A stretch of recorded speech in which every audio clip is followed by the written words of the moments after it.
Ave Maria, gratia plena Dominus tecum, benedicta tu in mulieribus, et benedictus fructus ventris tui, Iesus.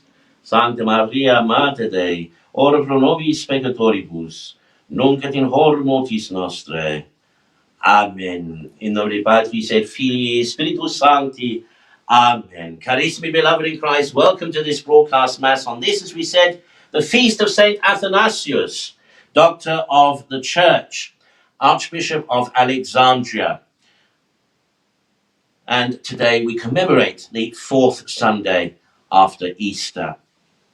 St. Athanasius was born in Alexandria in Egypt towards the end of the 3rd century, around 296 AD, just before the great persecution of Diocletian. From his youth, he was pious, he was learned, and deeply versed in the sacred writings. He left his paternal home to be raised by the Bishop of Alexandria like a new Samuel in the temple, as befitted one whom God had chosen to be the champion and defender of his church against the Arian heresy which denied the divinity of Christ. While still a deacon, he was chosen by St. Alexander, his bishop, to go with him to the Council of Nicaea in AD 325. There he attracted the attention of all the prelates by the learning and ability with which he defended the faith. 5 months later, as St. Alexander was dying, he recommended Athanasius for his successor as Patriarch of Alexandria, and in that office for 46 years, the new Patriarch bore the whole brunt of the Arian assault, often virtually alone and undefended. When the invincible Athanasius refused to restore Arius to Catholic communion, he was exiled to Treves in France, and the emperor ordered the Catholic Patriarch of Constantinople to receive the heresiarch. The end of that man of error is very instructive. He took an oath that he had always believed as the Church believes, though he taught that there was a time when the word of God was not. Thereupon the Catholic Patriarch of Constantinople, with St. James of Nisibi, who was in Constantinople at that time, St. Athanasius in France, and the Catholics everywhere, had recourse to fasting and prayer, that God would avert from the Church the frightful sacrilege. The day came for the solemn entrance of Arius into the great church of Hagia Sophia in Constantinople. The heresiarch and his party set out elated in triumph, but before he reached the church, death smote him in an exemplary, swift and terrible way, and the dreaded sacrilege was averted. Saint Athanasius stood unmoved against 4 Roman emperors, was banished 5 times, was the butt of every insult, calumny, and wrong the Arians could devise, and lived in constant peril of death. Though strong as diamond in defense of the faith, he was meek and humble, pleasant and winning in conversation, beloved by his flock, unwearied in labors, prayer, and mortifications, eloquent in speech, and unsurpassed in zeal for souls. From his places of exile, he wrote many great works for the instruction and strengthening of his flock, writings rich in thought and learning, clear, keen, and stately in expression. He is honored rightly as one of the greatest of the doctors of the Church. His admirers told the story of his repose to a search party pursuing him downstream as he retreated by boat. Knowing of their approach, he ordered the captain to change direction and return. When he crossed the search party on the river, they hailed him and asked whether he had seen the Bishop of Alexandria pass by. He replied, "Continue, he is not far from here." Restored to his see by the Emperor Valens for fear of a popular uprising, the stormy life of the saint closed in peace on May the 2nd of the year 373 AD. There, in a rather beautiful nutshell, is the life of Saint Athanasius, this great bishop and doctor of the Church. For his defense particularly against Arianism. Arianism denied the divinity of Christ, in the sense that it denied that Christ was the second person of the Trinity as God. Arius taught that Christ was the Son of God and certainly was divinized by God, but was a creature like you and I, that he was not begotten before all worlds, but that there was a point in time in which he had been created, namely his incarnation. The Arians denied the divinity of Christ. Now, what's shocking, what's troubling, but also perhaps appreciable, is that this notion, this doctrine that Jesus was just a very blessed man, perhaps imbued by God with divine knowledge, which some of you may recall is essentially Gnosticism. The trouble is that this notion is far abroad in the church today. There are a great many supposed Christians who actually deny the full divinity of Christ. There are many Christians who think, like Arius, that Jesus was fully human, but blessed by God, endowed by God with divine knowledge and divine power enough to perform miracles, but that he was, to all intents and purposes, like one of us, perhaps slightly better than we are, but that essentially he was as we are.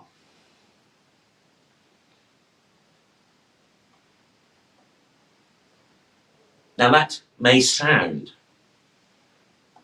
quite reasonable. In many ways, it does sound very reasonable, very rational, very appreciable. It would seem to make more sense of the historical figure that is Jesus. It is certainly easier to think of him as simply a man like one of us, but who was particularly blessed and chosen by God. And for that reason, despite the conciliar fathers at the Council of Nicaea in 325 absolutely ruling out Arianism as a heresy, even though it gained popularity and favor among Christians, so that at one time it is reckoned, in the middle of the 4th century perhaps, that as much as 80 to 90% of the church was infected with Arianism. That the vast majority of the bishops at that time had fallen for this heresy.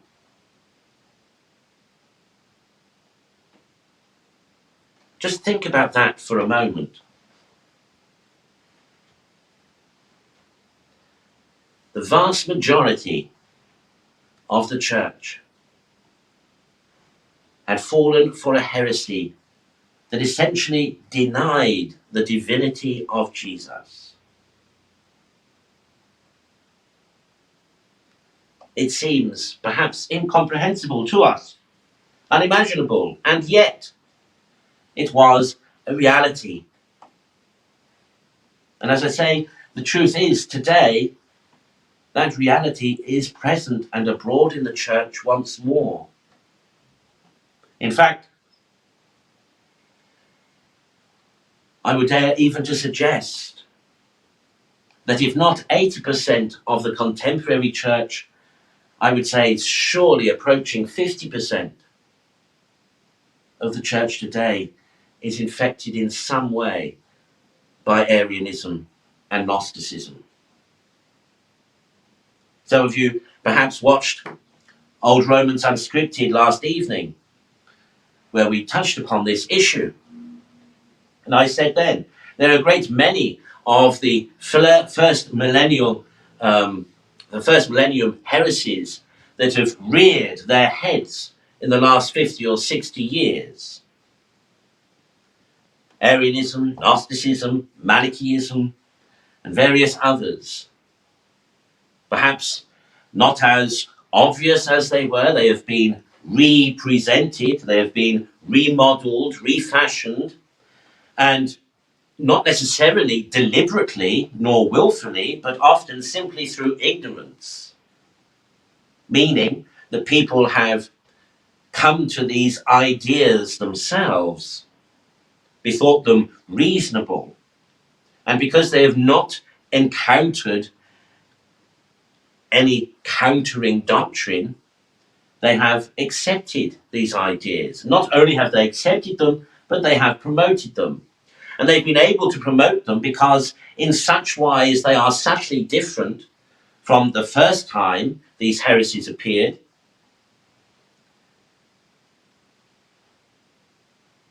that they aren't immediately recognizable and so aren't immediately condemned. But part of the reason as well for the lack of condemnation is because the paucity of catechesis, of teaching and instruction that has prevailed in the church for the last 50 to 60 years has, of course, meant that now there are generations of clergy who do not know better themselves.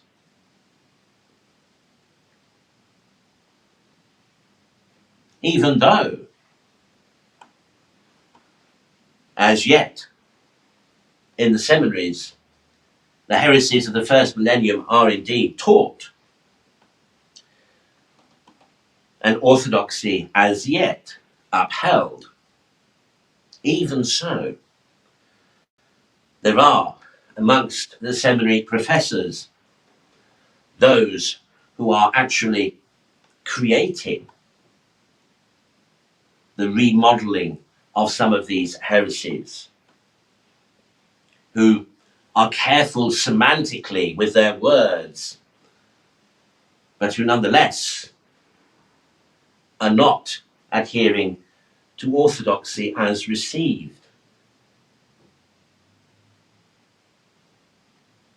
Indeed,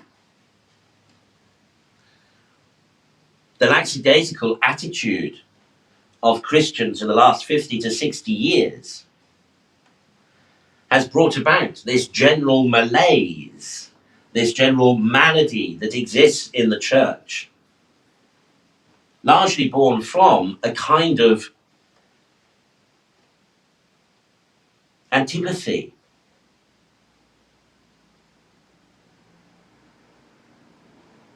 Meaning that many Christians do not know better simply because they aren't bothered to know better. And in many ways, that is because they have succumbed to the world. They have succumbed to worldly ideologies, political ideologies even. This clouds and obfuscates their judgment and their ability to rationalize the orthodox faith and doctrine of the church with the new ideas propounded in the contemporary zeitgeist.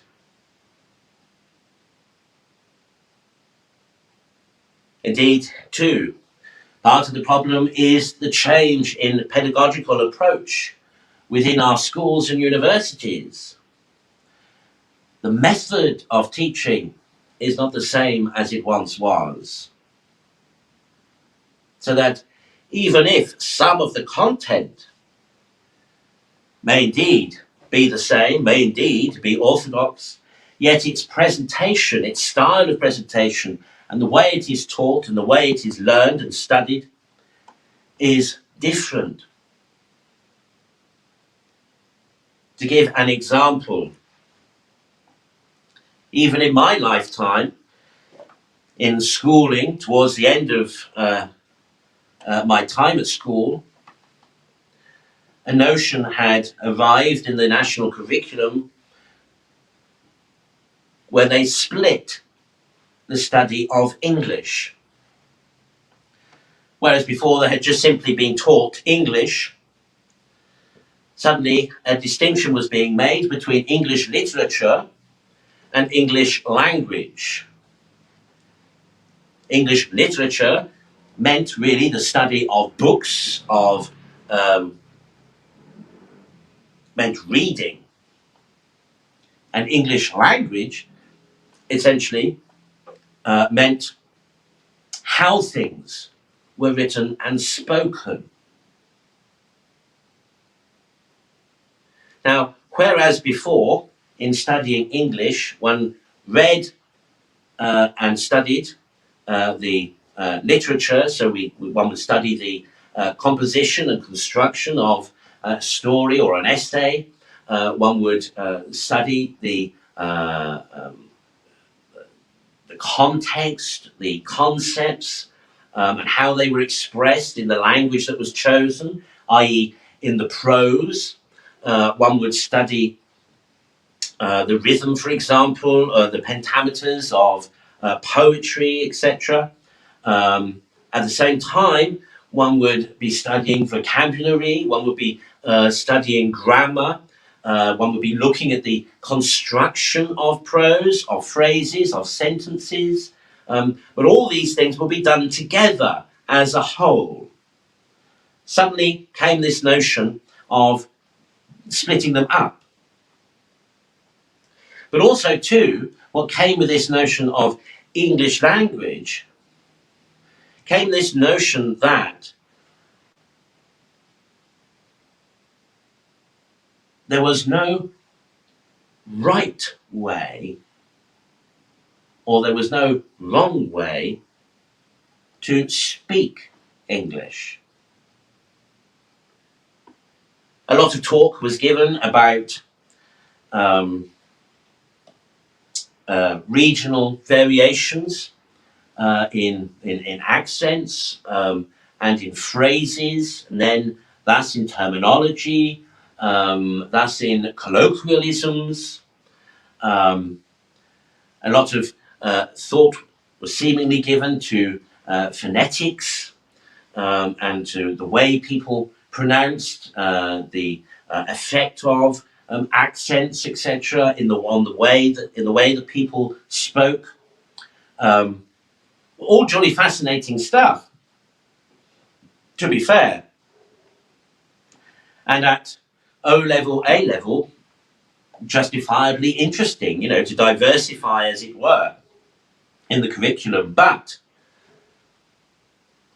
previous to that, for those younger generations in school, this was, confusing. Confusing because, on the one hand, one is being taught there is a right way to construct a sentence, there is a right way to spell a word, there is a right way to pronounce a word, and then, on the other hand, you were being told, oh no, it doesn't matter how you speak, it doesn't matter how you pronounce a word, there is a difference between spoken and written language. So it doesn't matter if how you speak is different from how you would write it, blah, blah, blah, blah. Now, as I say, at A level, high school diploma age, for those of you watching from the other side of the pond, diversification like that and into the introduction of interesting theories and concepts, etc., very interesting. One could see how, as a precursor to university, that would be relevant indeed. But to younger generations, nothing but confusion. Too much for them, really, to be able to take and reconcile within themselves the differences between.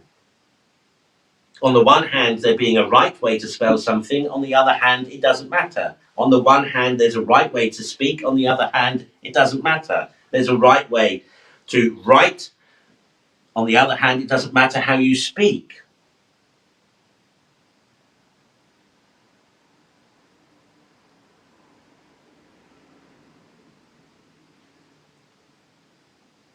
And this kind of mentality, this new pedagogical approach, affected not just the teaching of English, but various other subjects too, including eventually mathematics.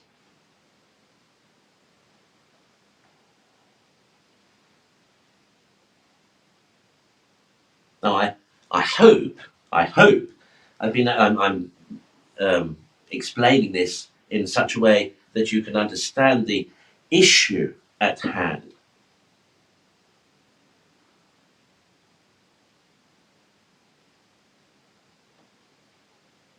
This difference in instruction, this difference in the way of teaching, introduced confusion.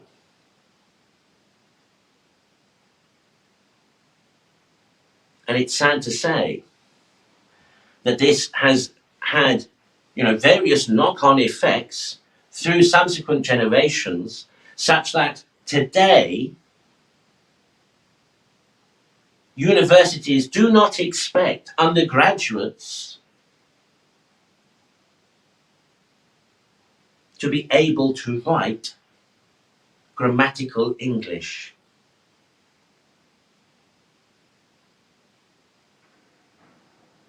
In the sense that anything goes. In as much as a student can claim that they are expressing themselves, or that a student may be appreciated as having expressed themselves, it doesn't matter too much about the sentence structure, it doesn't matter too much about the essay structure, it doesn't matter too much about the spelling or the grammar. What matters most is how they have expressed themselves. And here, my brothers and sisters, is another important difference today from the past. It matters how the student has expressed themselves, meaning feeling. People talk today about feelings, not thoughts.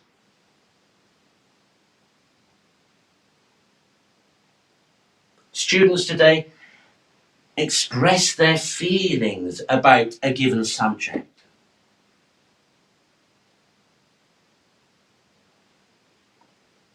But not their thoughts. And everything today is about feelings, not about thoughts. I feel this, I feel that. Literally have substituted the word feel for thought. They've substituted with the word feel for thought. So that people don't say, I think this or I think that, but I feel this or I feel that. And the trouble is, of course, is that feelings, we give more weight to feelings. So when somebody says, I feel that this is right, or I feel that this is wrong, or I feel that this is harmful, or I feel that this is offensive, I feel that this is an insult, I feel that this upsets me, etc. One can no longer have a frank exchange and discussion about concepts and thoughts and ideas. Instead, now one is dealing with counselling over somebody's feelings about any given matter or subject. And because we have a propensity, which is good, generally speaking, as human beings, for compassion for one another, so we are inclined to respond to the feelings. And we want to stop any negative feelings. And this has resulted then in all sorts of compromises being made. the undervaluing of things. So that we say, oh, well, there. It doesn't matter. It doesn't matter. Don't let it upset you. Don't worry about it. Don't think about it. You don't have to think about it this way. Think about it that way if that makes you feel better.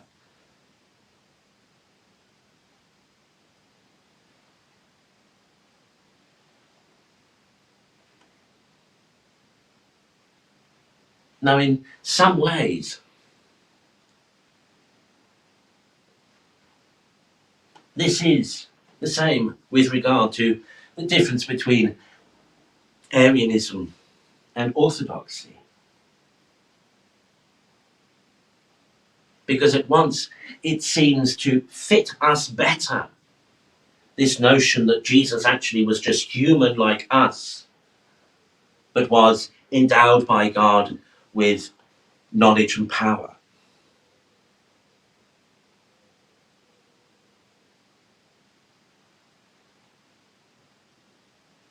In part because it can make us feel that our feelings of inadequacy in terms of striving for perfection and holiness are totally appreciable.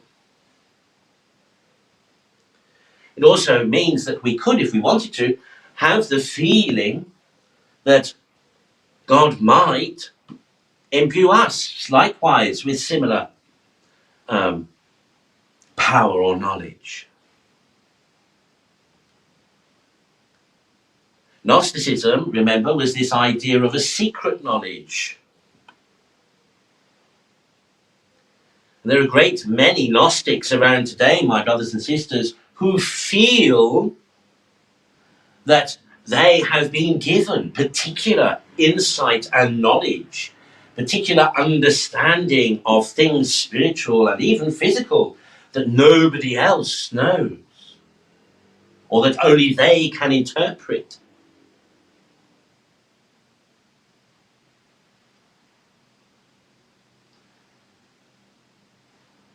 The issues around gender at the moment manifest, exemplify exactly this confusion and this confused way of thinking, or rather of feeling.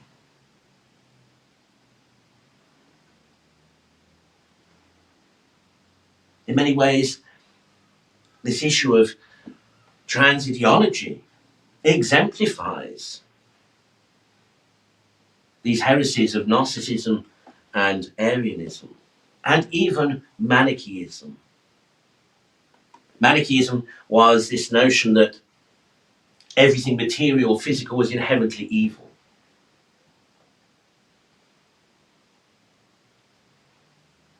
So for the person who is suffering with gender dysmorphia,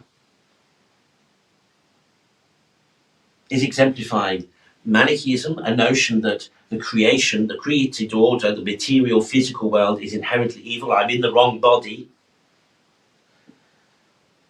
Gnosticism, well, only I know, because only I in my head, only me in me can know which gender I am.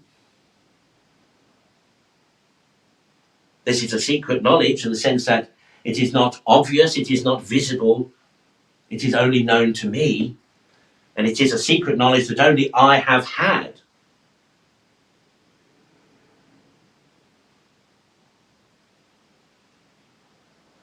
And Arianism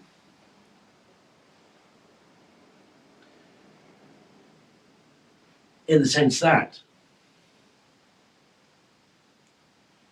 it betrays the lack and ability to be able to understand the fullness and wholeness of what it means to be human, which can only be appreciated with an orthodox Christological perspective. Only when we understand the nature and purpose of the incarnation as God himself becoming one of us, in other words, fulfilling his image and likeness that he had planted in us, in order to show us the perfect way, in order to show us how we ought to live.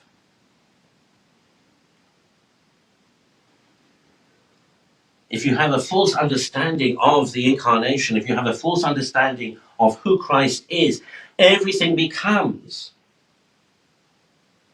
questionable. Everything becomes doubtful. But it's all in very subtle ways, so that for the Arian, Jesus' miracles. Oh yes, well, of course, he performed miracles because God gave him the power. God gave him the power to be able to do that, rather than Jesus being able to perform miracles because he is master of the universe, because he is the Logos, the Ruach Elohim, because he is the divine wisdom that conceived and brought creation into being, which is what Scripture tells us, which is what the Orthodox faith tells us.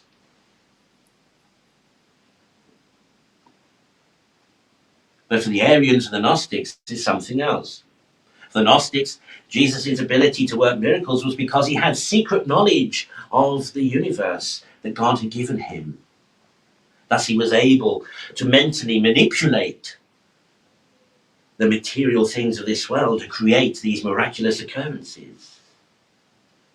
He was imbued with a secret knowledge.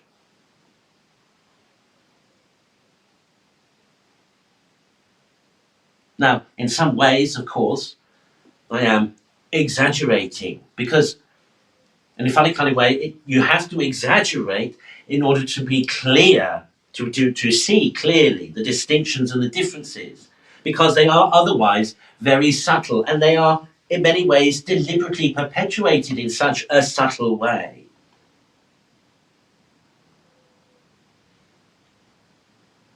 And in today's situation, the whole thing is even more complicated by this contemporary notion and emphasis given to feelings over thought,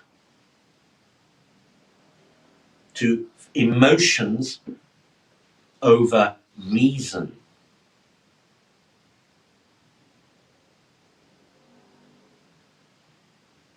Now, in some places, on Trinity Sunday, which is, of course, fast approaching,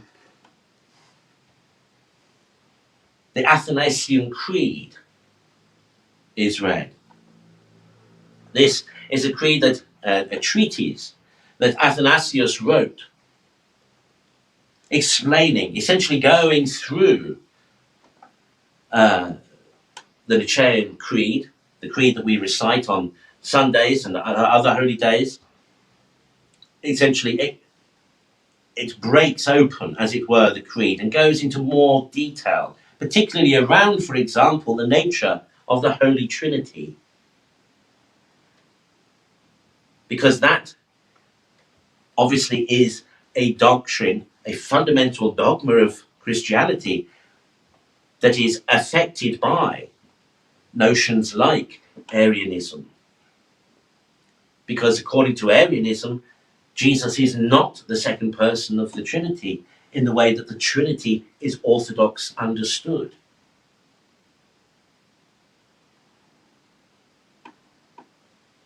So not only does Arianism or Gnosticism or Manichaeism, not only do they obfuscate and obscure and confuse the understanding of who Jesus is, but then also of God.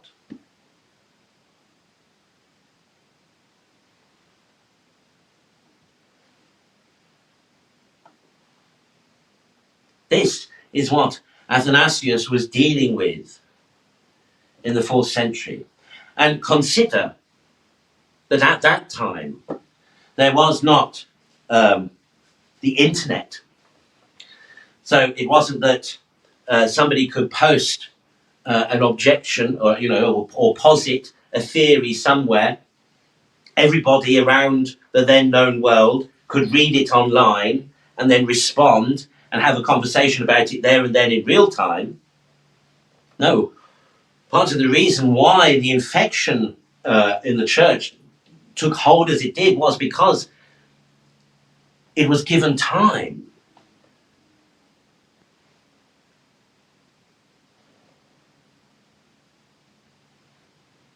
And it took time for responses to be made. And indeed for responses to be made known. Because people could only write to one another as individuals.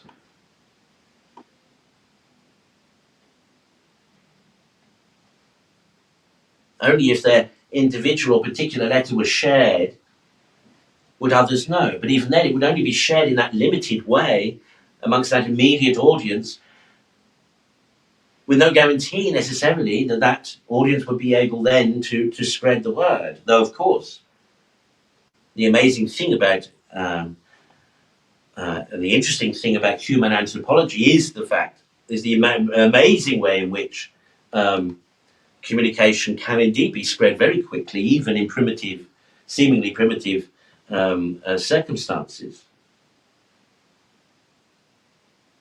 And so you see, part of the reason that Arianism took hold in the way that it did was because, A, it seemed on the surface very reasonable, very appreciable. Oh yeah, I can see that makes sense. It was appealing because it seemed to be easier to be able to tell others about this version of Jesus.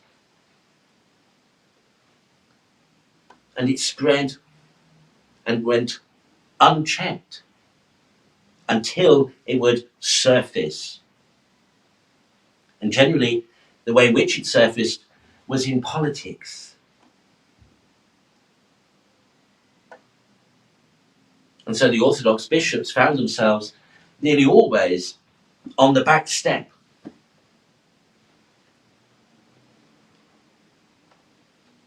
Because often it was revealed through some political decree or positive ideology or something, then the heresy would manifest itself. Then the bishops would have to respond, the Orthodox bishops would have to respond both with a theology and to counter an ideology. And then it would, of course, take time. Particularly because always, a negative is never as popular.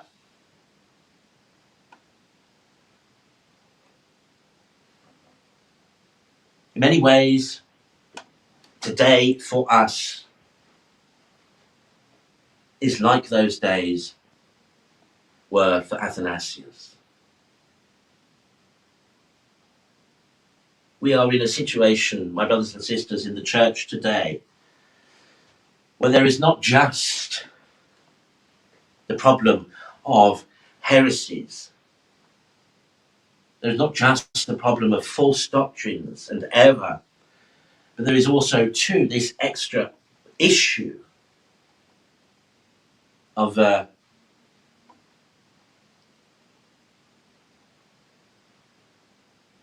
being able to relate to contemporary mindsets, contemporary ways of thinking. At the root and at the core of the heresies, that's very easy to address. But so much layering is put on top, much of it about feelings and emotions, that this is part of the reason why apostasy has reached the level that it has in the church today. The trouble is, some people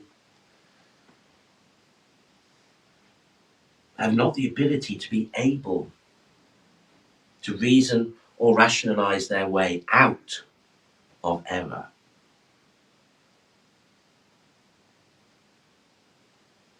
Now, many times, my brothers and sisters, you have heard me appeal to our engaging and using the higher intellect, our ability to think, to reason. And I've done so particularly because of this problem, this phenomena. You know, we use a phrase, it's not popular, it's not well liked, but we use a phrase sometimes of dumbing down.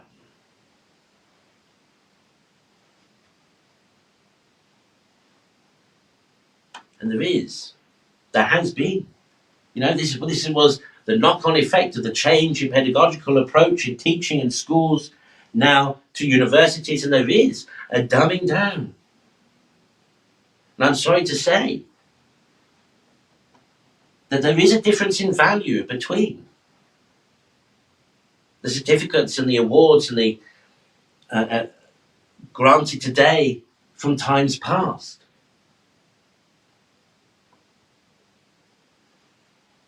It's easy to see. If you have a mind to see it, you can see it by looking at contrasting the differences in the teaching materials.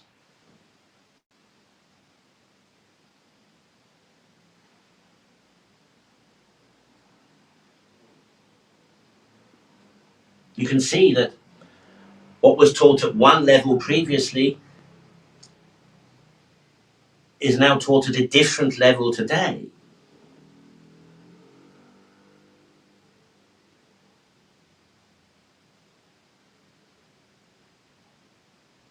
And so it is that we need today more. We need another Athanasius. We need another Chrysogonus.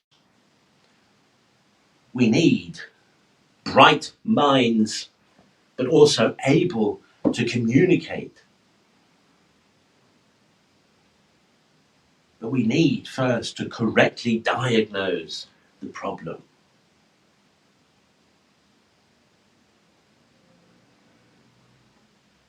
And this may be encapsulated in the colloquialism dumbing down.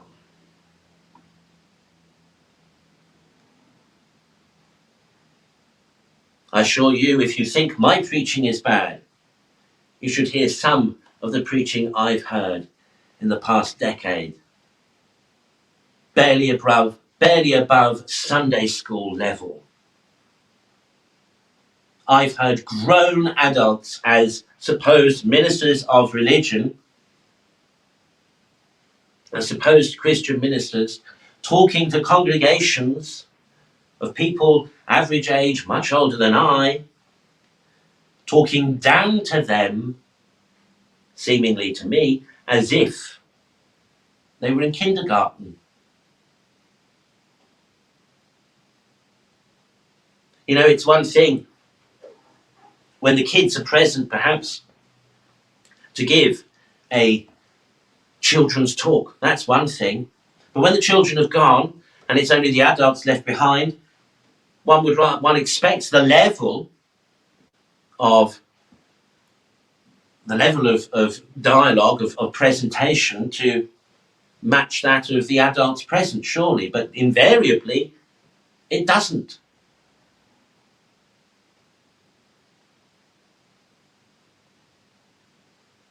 There is this general dumbing down everywhere. And this, my brothers and sisters, is what we need to counter. And the only way to counter that means ourselves, each and every one of us, being able to speak to the truth by knowing it ourselves.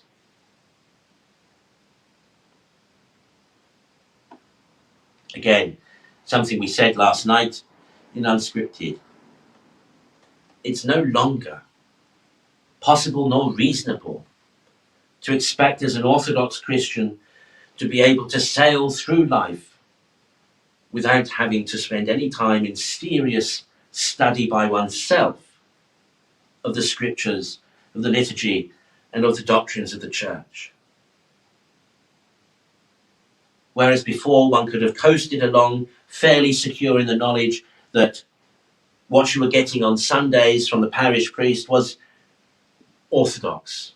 Now that guarantee is not there. Has not been there for some time. Indeed, often it is the blind leading the blind. Such is the infection that exists in our seminaries, even in our institutions of higher education.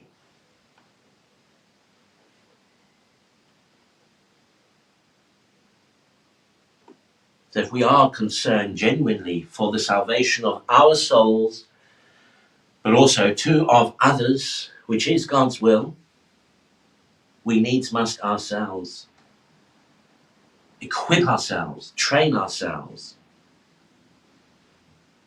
enable ourselves to be able to speak to the truth of the gospel, to the truths of the faith, to true doctrine. For there is a right or wrong way to understand Jesus.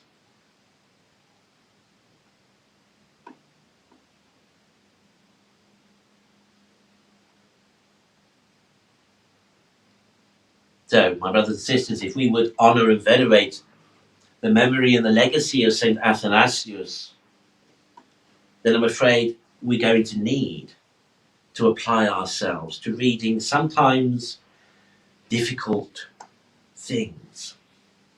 The Athanasian Creed is not the easiest thing to read.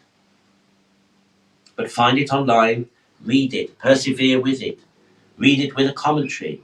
As I've said so many times before, we have, even on the internet, access to the vast majority of 2,000 years worth of knowledge, study, and lived experience of the Orthodox faith.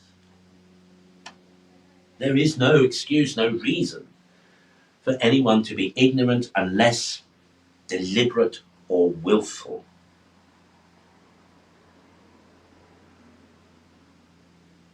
And let me finish by saying, as an old priest once said to me, a great mentor in my youth, God gave you a brain, use it. And indeed, God did make us different from the animals. We are able to reason, to rationalize, to think beyond the limitations and constraints of our empirical experience. We don't have to experience things to understand things.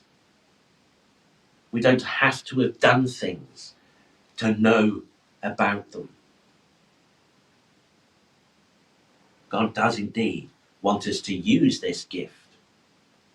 And generally he wants us to use it to rise above and overcome ourselves and the maelstrom of our emotions and passions and lusts and wants and desires.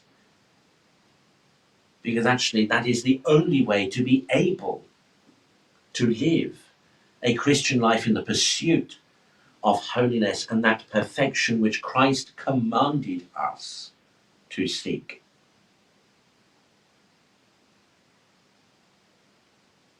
The key to getting over ourselves is employing that great gift of higher intelligence. In the name of the Father, of the Son, and of the Holy Spirit. Amen.